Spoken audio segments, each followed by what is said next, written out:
Back on OverDrive, the final hour here on TSN 2. As we welcome those of you watching us, we switch channels on the TV side. You're listening on TSN 1050. You are not listening to Hayes Noodles and the O-Dog, as you may have figured out already. My name is Brendan Dunlop. Happy to be alongside Dave Feschuk on a nice Tuesday towards the end of August.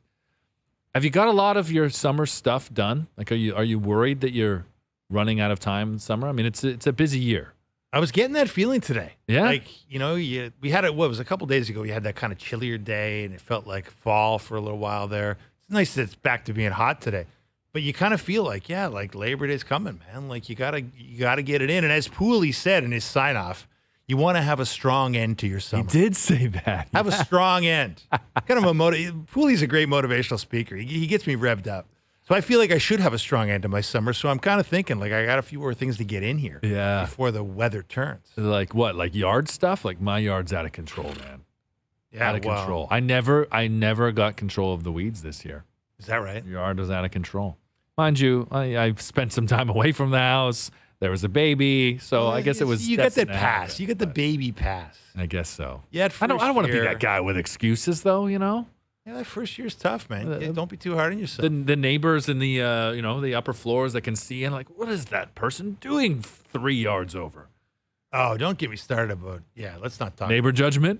Yeah, neighbor judgment's an issue in many neighborhoods, including some of the ones I've lived in. So, and I don't like that. But yeah, let's tell people to mind their own business. You got a baby and you need your sleep. But do you ever get in the newspaper business? Do you ever get someone who's figured out, you live on the block, and then they come with the paper and they've got something to say about, so you said this about the Leafs last night, and you're like, okay, cool, man, I appreciate it. Thank you for subscribing to the newspaper still. I've had a lot of great interactions with readers and fans over the years. Like, people are, in this country, I think social media can lead you to believe that there's a lot of trolls out there, but guess what? The trolls generally don't confront you face to face. Yeah.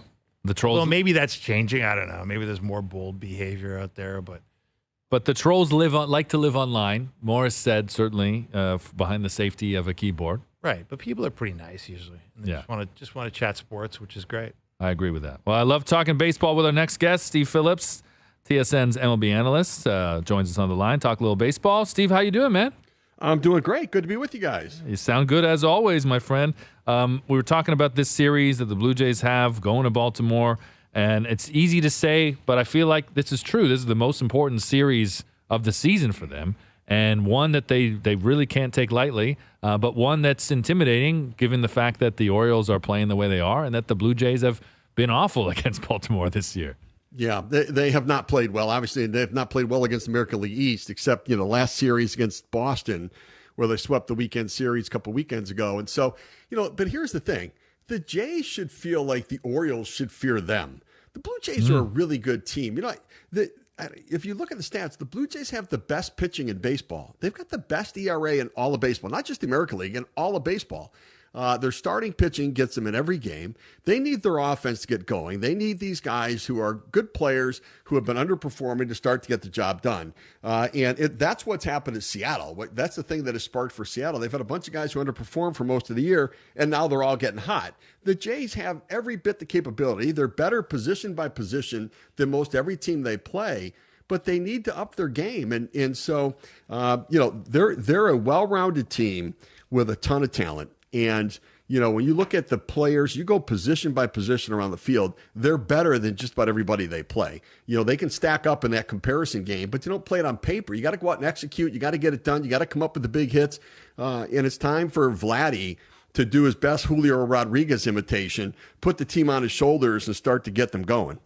Steve, obviously the Jays have not acquitted themselves well at all against the Baltimore Orioles this year. They're 2-8 in their previous 10 against Baltimore. But if you're sort of if you wanted to spin sort of a scenario where Baltimore could have a fall off here, even though they are 8.5 games ahead of the Jays in first place, is this John Angelo's stuff a possible tipping point? Like, how much can an owner's meddling, for lack of a better term, set a tone around a club? We've seen him suspend a broadcaster for essentially reading off a stat that wasn't particularly flattering to the Orioles. And, of course, now we've heard John Angelos, the owner of the Baltimore Orioles, go on record talking about how, oh, boy, life is hard as the owner of a small market team. We're not going to be able to pay all these guys because we're so good, and we're going to have to up prices at the ballpark.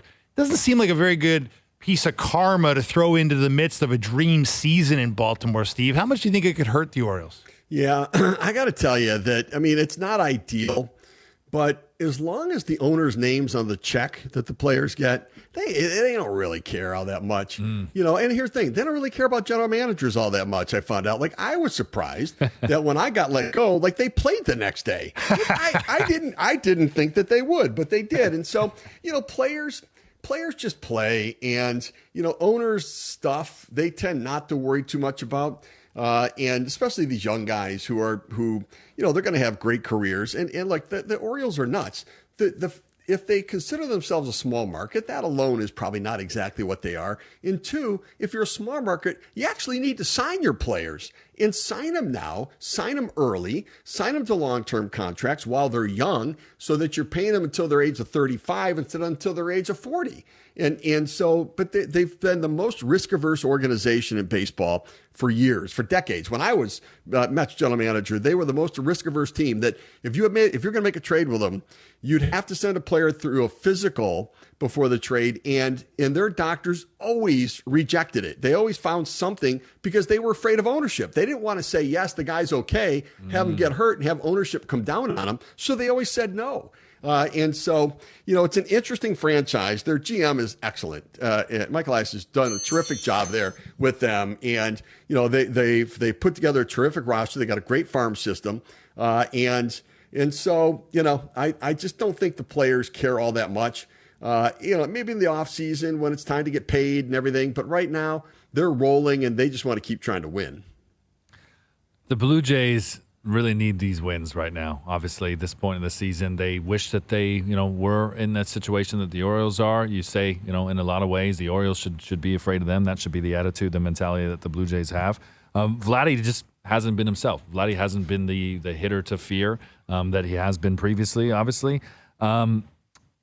This finger injury that saw him leave the game, he's going to go tonight in this series opener against Baltimore, but we had the conversation about, you know, rest. And I know it's a easy to use term in basketball, not one that we use as often in baseball unless you're talking about pitchers. But when it comes to like load management, whether you would think that would be a good idea in his situation to maybe give this guy a bit of a rest.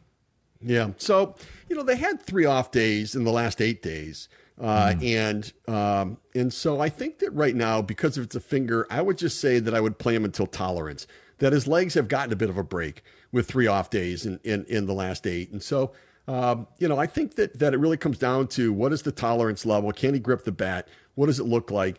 And, you know, his issues hitting aren't about grip. His issues about hitting are about timing.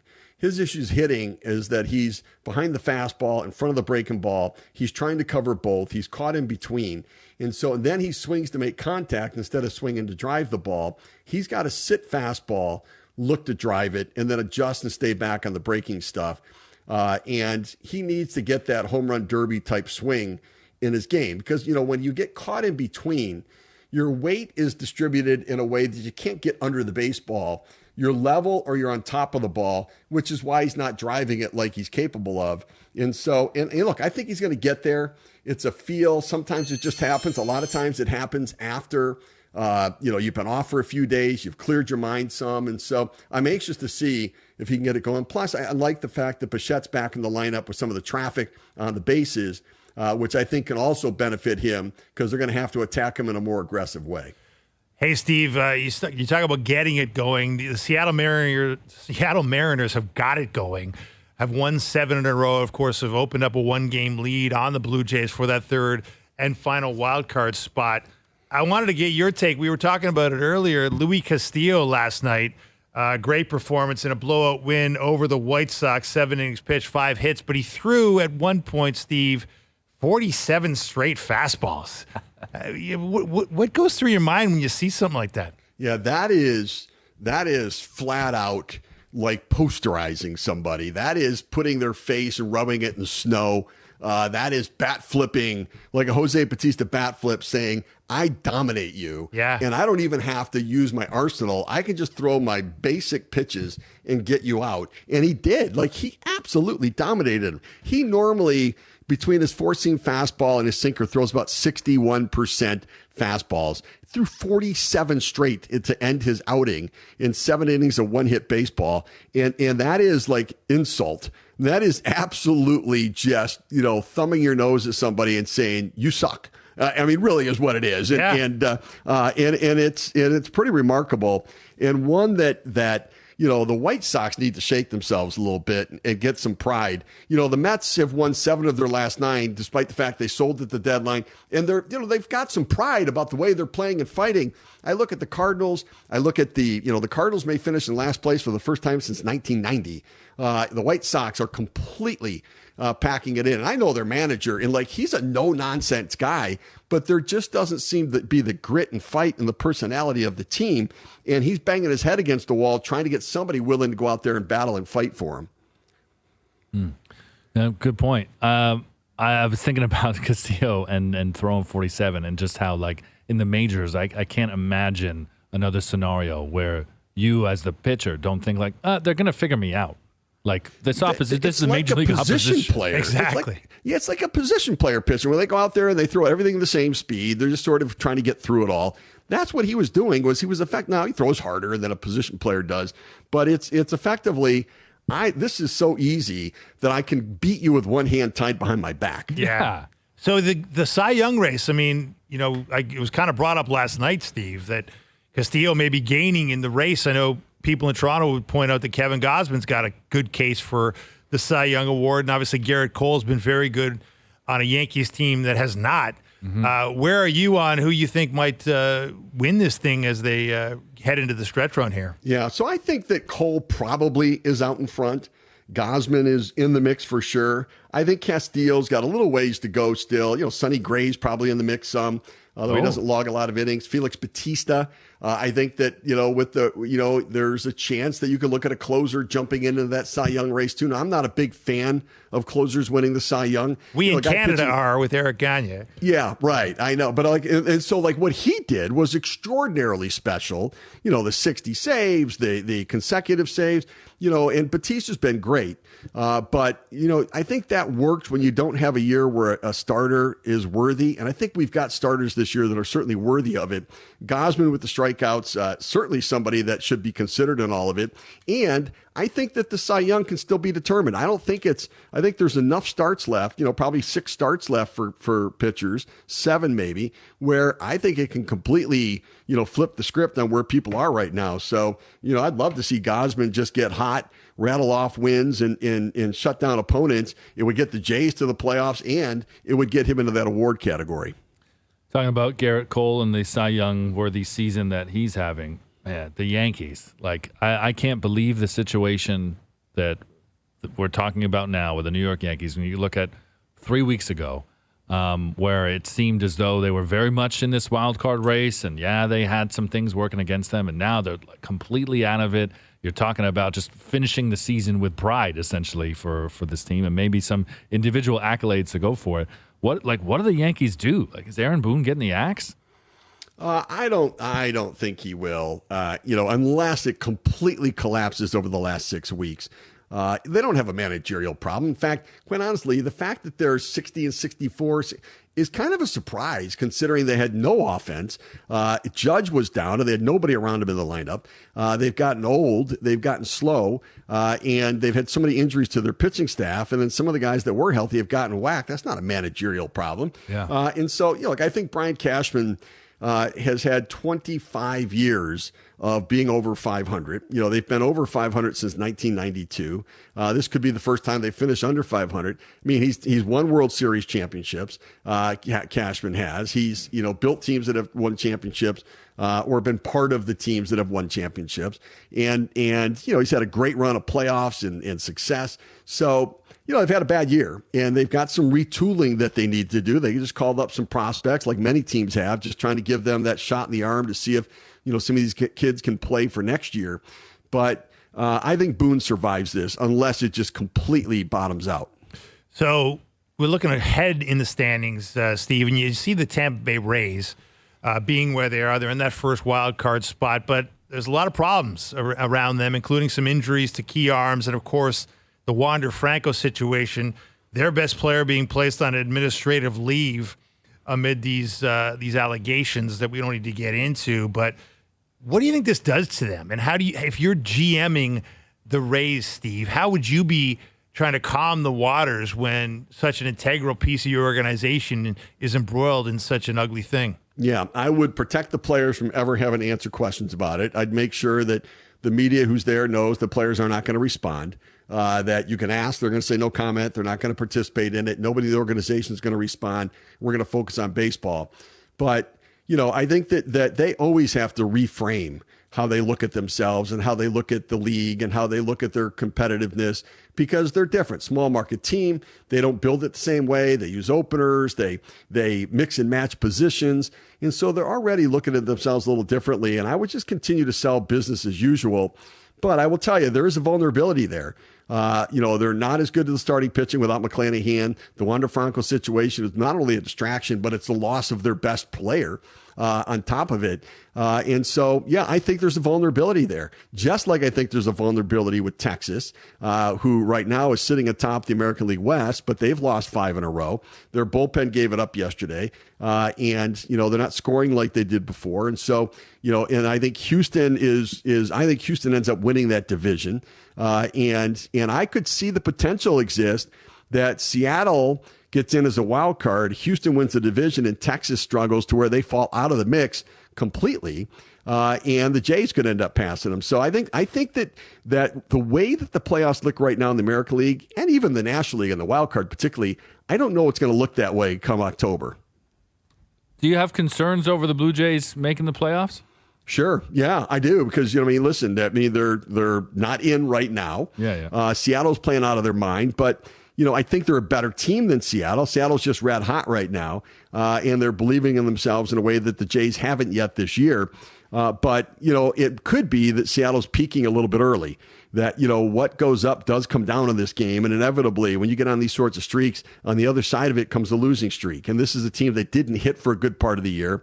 They just put one of their young pitchers, Emerson Hancock, on the injured list. They traded away their closer, Paul Sewald. And I do think at some point, that depth challenge is going to be interesting for them. That they may not lose the game in the 9th, they may lose it in the 7th or 8th, which is where Andres Munoz would have pitched if Paul Sewald, their closer, was still there. And so I think it's going to be interesting to see. They're playing great, but you could take a snapshot of any team at some point during the season. The Oakland A's won 7 or 8 in a row at one point this year, and if you came down from outer space and started watching, you think, wow, that's the best team in baseball right now. They won 7 or 8 in a row, but they're the worst team in baseball. And so you're never as good as you are when you're playing your best. You're never as bad as you are when you're playing your worst. And you're always somewhere in between. And so, and the Jays have not had that hot streak just yet, but Baltimore's real. Tampa Bay is real. They have issues, but they're real. Texas is real. Houston is real. Seattle's real. Mm-hmm. The Blue Jays, I think, can stand toe-to-toe with all of those teams, but they need to believe it too. The way you just described aliens coming down from outer space to see the A's and think that's the best. Okay, maybe they wouldn't think the A's, right? Hey, trust but me. They might. I know exactly what you mean because as a Detroit Tigers fan, I've done that so many times over the last 3 years. I'm like, they're going to look at this. They just took 3 of 5. They're going to turn it around. Yeah, listen, you and me both. I grew up in Detroit, so I grew up a Tigers fan. And, whereas in this now, I don't really root for anybody. I do have a warm spot in my heart for the Tigers, but they're a ways away still from being really competitive and getting back into it. But A.J. Hinch is the right manager, and, they're heading in the right direction. It's just going to take some time. Steve, bit of a story in our market where the Knicks in the NBA are suing the Raptors because they claim that a former Knicks employee stole some information on his way out the door and forwarded it to the Raptors, allegedly using his Knicks email account, which doesn't seem too smart if it happens to be true. Thousands of hours of tape, yes, allegedly. A bunch of tape and some scouting reports and stuff of this nature. You've been in baseball a long time. What's the level of concern for executives that the employees aren't sort of filtering information out the door and to the enemy? Well, I think that it actually happened in baseball. The Houston Astros and the St. Louis Cardinals had an issue. Right. Yeah, I remember that. Where people left the Cardinals to join the Astros. There was thought that they joined the Astros and took some of the information with them from the Cardinals. And in fact, there was a suit, and I think the one fellow went to jail. Because it was found out that he actually did, cyber hack and get into the information and didn't cover his tracks as you might think he should. And so, look, this is proprietary information because knowledge is power in sports. And it used to drive me crazy. That's why leaks drove me crazy as a general manager. I'm like, what are we doing? We're all in this together. And why would anybody in my organization leak out what we might be thinking to do? Because we're just pulling our competition in and giving them the chance to block what we're trying to do. And so it used to drive me crazy. And so I completely understand the sensitivity of the nature of it all because knowledge is power. And when you're trying to put together a team, you want as little competition for your strategy and your plan and how to execute it as you can. Why would I want to tell anybody, even if their goal was just to run up the price on me, even if their goal was, where we've seen the Yankees and Red Sox, so the Yankees jumping in on some of the players the Red Sox want, even if the Yankees didn't want them, just to run the price up. I wanted there to be silence about what we were trying to do. And so when people, really, in an overt way, go and get that information and swap it out and give it to other people, it's a real violation. Did you have another point you want to hit, Steve? Because I want to go down Detroit Tigers lane with it. No, let's go. Let's go there. Yeah. We were talking about ballparks and how it's a nice entertainment venue that Rogers Center has become, and it's a good place to watch a game. But it's not a ballpark. My first ballpark was Tiger Stadium. Yeah. And man, when you knew it was coming, they built a new park, but when they tore it down, I swear that news headline came across whatever I was reading at the time, and that brought a tear to my eye. That was a special, special place that I think a lot of people know of. That just, but if you didn't get to experience it and be there, you really don't know how special it was. Yeah, it was a great old time stadium, and for me, I'll never forget as a kid, coming to the stadium, we'd always get peanuts outside the stadium and carry them in, and you get the smell of the stadium, you get the scorecard, and then you'd walk up. There were ramps to walk up to get to the seats. Yeah. And you could see the sunlight on the outfield seats as you walk up the ramp, but then you'd see the green grass and the way it was cut. It was always very thick at Tiger Stadium. They liked the long grass to slow the ball down for the infield because they had so many great infielders. But just the way the grass was cut, the lighting on it, I can still see the lighting that would hit the grass in the stadium as a kid walking into that stadium. And you're right. I mean, the overhang in right field, 440 to center field, the bullpens that were like the cages, the sunken underground cages down the lines where guys sat down in those things, and it had to be hot as could be. And I'll never forget, the 1971 All-Star game. So I was in second grade, and I was supposed to go to free bat day at the last day of school from the weekend. My dad was going to take me and my three brothers, going to go to free bat day. And I got chicken pox on the last day of school. No. So I couldn't go to free bat day. And my brother took one of his friends, and the kid kept my bat. Look, you got to go to the game. You should not get to keep my bat. So I was a little upset by it. But what I did is I gave my brothers chicken pox, and my dad ended up getting tickets to the 71 All-Star game. And so I got to go to the All-Star game with him while they were all home soaking in a bathtub with chicken pox. And I was sitting in right field in the upper deck when Reggie Jackson hit it out, hit the light standard above the right field, roof at Tiger Stadium there. It was the All-Star game that had the most Hall of Famers in it. It was, Hank Aaron homered and Johnny Bench homered and Tony. It was like an epic All-Star game, and I got to go there. So sometimes when you get chicken pox, that's the moral of the story. It's not the worst thing in the world.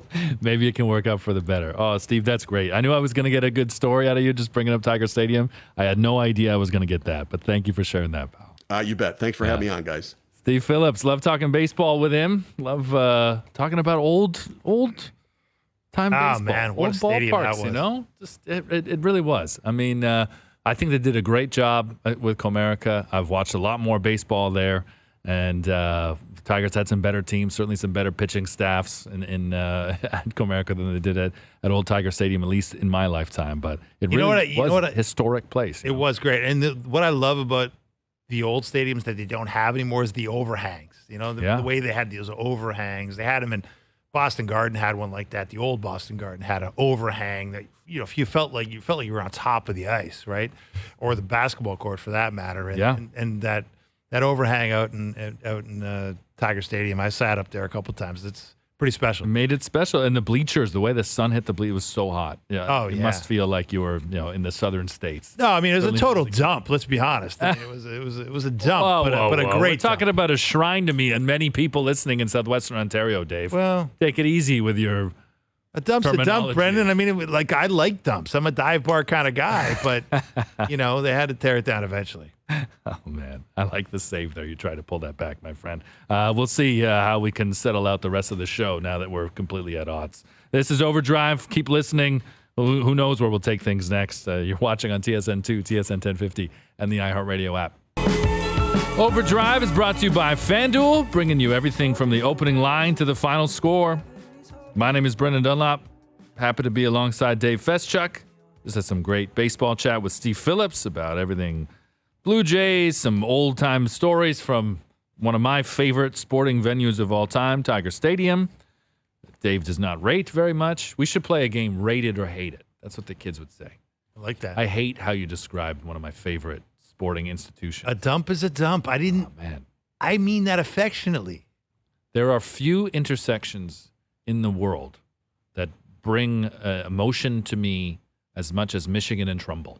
Okay. So much so that if I hear those separated, I always immediately think of that, and it makes me feel good. I like that. No, I appreciate your attachment to the place. I know what you mean. Like the places you went to Especially watch games when yeah. you were a kid, and the places where you fall in love with games are special places. What's the one stadium for you? Is there one? I mean, there's a bunch. I mean, exhibition stadium, certainly. I was a Blue Jays fanatic as a kid. I went there every birthday. All I ever asked for was Blue Jays tickets, and we always went to the X.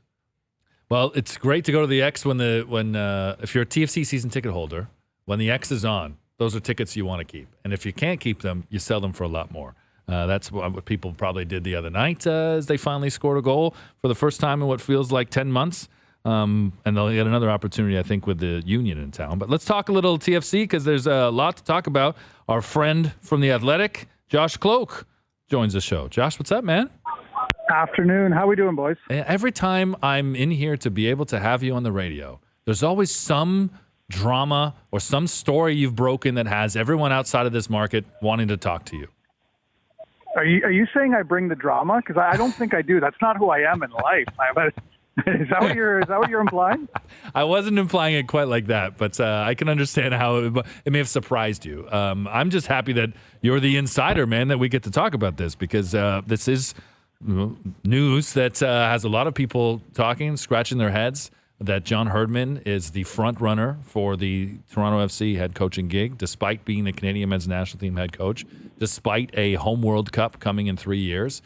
This does seem like a move to a lot of people who know what's going on with Canada soccer and who have a close eye on the sport. It would sound very foreign and very strange to anyone outside of this market, but if you do have your pulse on things, it kind of makes sense why this job would be appealing to John Herdman, no? Yeah, for sure. If you're John Herdman, he's always wanted to get into club soccer. He's never been shy about that either. And I think anybody that knows John Herdman or is even just, listened to John Herdman or even just tracked his career could guess that the Canadian men's national team, even with the home World Cup coming up, would never be his final stop, right? He's a young enough coach. He's a very aspirational figure, a very ambitious figure. So moving on after Canada, that was always probably going to happen, right? So it was a matter of where. I think if you're John, you probably eventually want to prove yourself overseas, as anybody in soccer does. But the Toronto FC job is interesting, relevant, and makes a lot of sense for him for a few reasons. I mean, first of all, Toronto FC are at rock bottom right now, and no head coach in their right mind would want to take over a job with a team that is towards the top, right? You want to be able to prove that you can build a club back up and find success. And there's only one way for Toronto FC to go, and that's up. And two, if you're John Herdman, the one thing you haven't had in spades with Canada Soccer is financial resources. And MLSE has that, right? MLSE, I mean, again, outside of, Lionel Messi and Inter Miami, there's no bigger spender over the past few seasons in MLS than Toronto FC. So you would be able to come in and build a roster in a way that you want to and have the financial backing to do so. So I think that's why the job is appealing, to him, right? So, Josh, let me ask you this. It makes sense that the job would appeal to him. It makes sense TFC would be looking his way. Does it have to mean, if he takes this job with TFC, that he relinquishes the job with the national team? Or are those two things just not compatible? Oh, for sure. If he's taking on this job, there's no way he's doing both. Even as few as the commitments, for a national team coach might appear, there's absolutely no way he could do both. And it's interesting, there's parallels here in some ways to, what happened with Kyle Dubas and the Leafs, a few months ago. Because if you're, Brendan Shanahan, and I think we talked about this before, Dave, but if you're Brendan Shanahan, you look at Kyle Dubas and you ask, rightly or wrongly, are you in or are you out? And the second that Brendan Shanahan said, I don't know if he's all in, then it's time to, cut him loose. We haven't seen that from Canada Soccer. And that's what's really, really interesting to me here. When the rumors of John Herdman, and there were reports of John Herdman taking the New Zealand men's national team job a few months ago, Canada Soccer came out and squashed those right away. That hasn't happened yet. And that really suggests to me like there is something here, and there is more than just a rumor, right? I think the job is very, very appealing to John, and I reported in my story that it was John's representation that reached out to Toronto FC to kind of inquire about the job. Usually it's the other way around, but, it was John's representation contacting Bill Manning and Toronto FC, so that suggests a very high level of interest.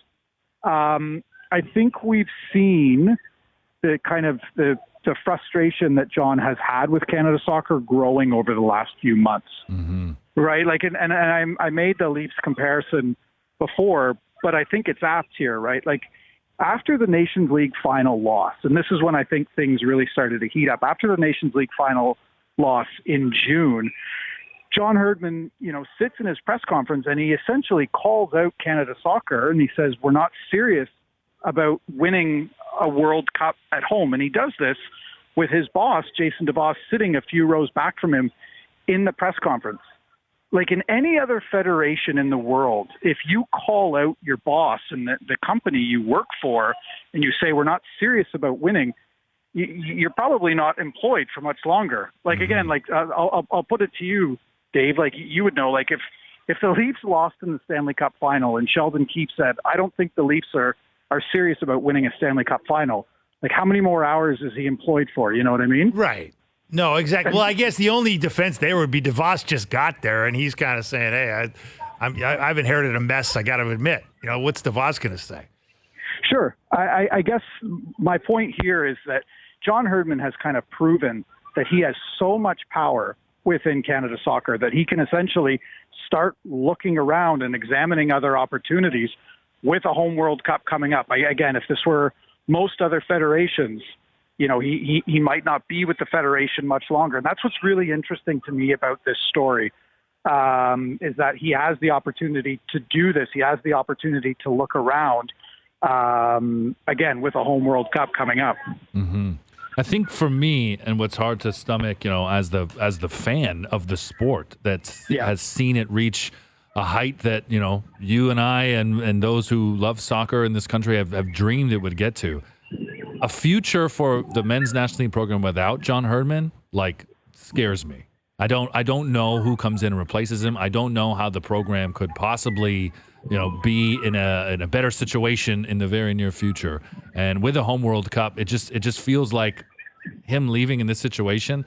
It just feels like something that should have been avoided, and feels like a really big hole that Canada Soccer has dug for themselves. For sure, right? And I think that's because John Herdman has become such an all-encompassing figure in Canadian soccer, right? You go back to 2015 when he was the women's national team head coach and the World Cup was being hosted in Canada. His face was everywhere. He was the face then, not Christine Sinclair. It was John Herdman doing every media interview, probably on purpose, right, so that he could take some of the heat off of his team. But John Herdman is just so good at being in public and being the face of Canadian soccer. And I think it's fair to say he's the most important person in Canadian soccer. That, like, where you're coming from, Dunlop, makes a lot of sense. But I think the other side of the coin, and I'm seeing a lot of this on Twitter, is that John Herdman is such a strong motivator. You know, he's such a vocal coach, and he's so good at raising the floor of a team. But I think that the questions about his future with the men's national team are fair because tactically, there's been deficiencies with this team. They got exposed in the World Cup. They were one of just two teams to go 0-3 in the World Cup. You know, they lost the Nations League final. They lost in the quarterfinal of the Gold Cup. For a lot of other coaches, again, you'd be saying, well, what's this guy's future look like, right? So, again, I think that those are pretty fair questions that Canada Soccer should be asking of John Herdman. Right, tactically, is he the best person to kind of push this team moving forward? And again, I think that's probably why we find ourselves in the spot that we're in. And I think that's why John Herdman is, I guess the best word here to use is available, right? Yeah, all fair points, Josh. Now, let me ask you this. I mean, Brendan brings up the point of this would just be if he leaves the national program to take a club job. Yep. In a bottom-feeding team in MLS, it would be another stain on the national team, the Canadian Federation. And what kind of faith would you have that they would have, A, the wherewithal, and B, the budget? Because we've heard about the financial issues to go out and hire somebody that, has a modicum of credibility in the international game. Yeah, so this is where it gets really tricky, right? Is because I think we haven't seen – and again, you mentioned it. Jason DeVos is new on the job. Charmaine Crook's new on the job. We haven't seen the kind of leadership that I think we've seen, not in the past regime, with Earl Cochran and Nick Bontis, but before that, there was a lot of strong leadership, in Canada Soccer, and we haven't seen that. So I think it's fair to question whether they can, find the right person. But I don't think you have to look very far to find some really intriguing names in Canadian soccer, right? If Canada Soccer, and I know this sounds like, very utopian, but if one of Canada Soccer's goals, and it's literally one of their goals, written goals, is to grow the game, then perhaps they should be giving opportunities to Canadian coaches, right? Mm-hmm. And I think there are some intriguing Canadian coaches. First of all, Bobby Smirniotis is a name that I'm kind of tracking. He's the head coach of Forge FC in the Canadian Premier League. He's won 3 of 4 Canadian Premier League titles. He's gone to Central America in CONCACAF competitions and won with Forge. And that's remarkably difficult to do, to win in Central America. So I think he's one of the best football minds in Canada right now. Mm-hmm. And he's one that, would probably be able to come in, within Canada Soccer's budget. So I think there are names there. But I think that the question you raised, Dave, is fair. Like, does Canada Soccer have the wherewithal to find the right person right now? I had a feeling you were going down the QEW when you're talking about names that Canada Soccer could look at. In terms of John Herdman and TFC, you think he's a good choice for TFC to turn these things around, to take them out of the cellar? Look, here's what I know. Nobody, and I've said this before, but it bears repeating, nobody in Toronto sports right now needs a win more than Bill Manning. Mm-hmm. And hiring John Herdman would be a coup. Even if you have issues with him as the national team manager, he is someone that could inject a ton of life into that building right now. And that building needs life. That building needs an overhaul.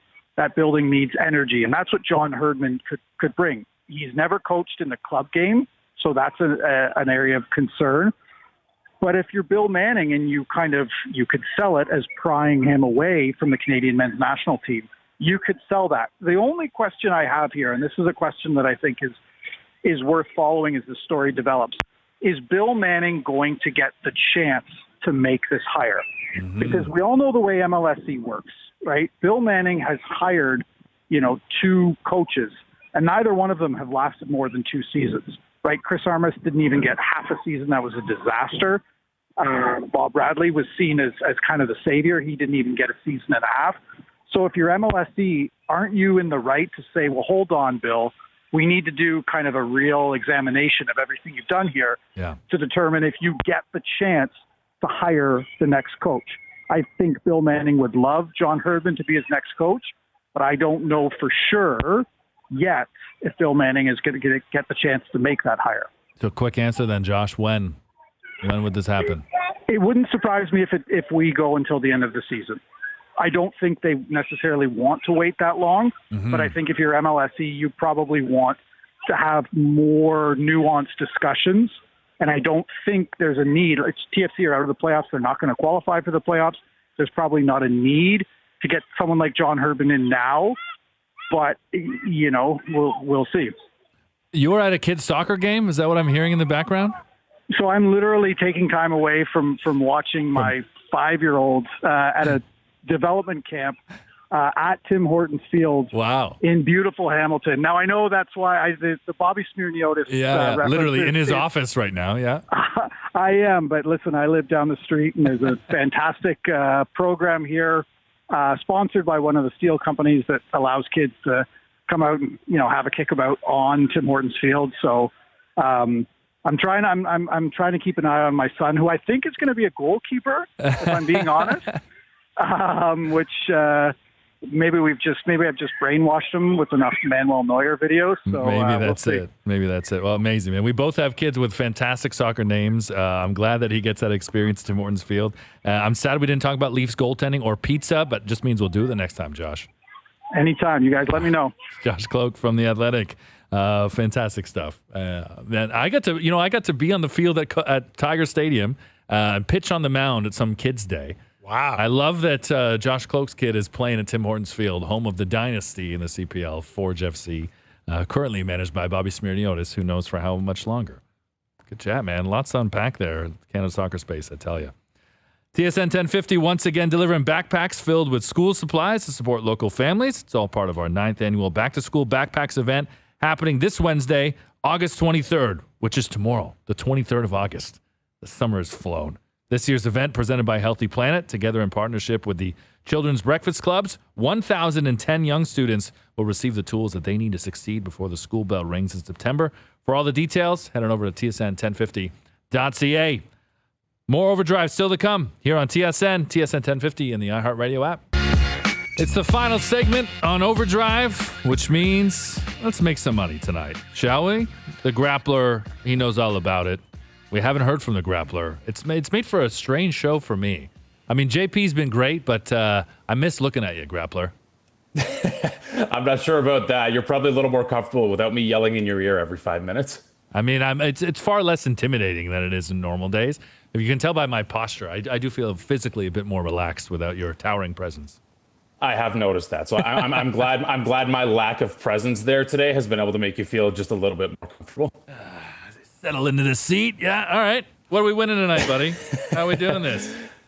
I guess we'll see. Today's best bets are powered by FanDuel. Make your picks and assemble a same-game parlay in seconds on the FanDuel Sportsbook app. For tonight, I am looking ahead to, of course, the Jays matchup versus the Orioles.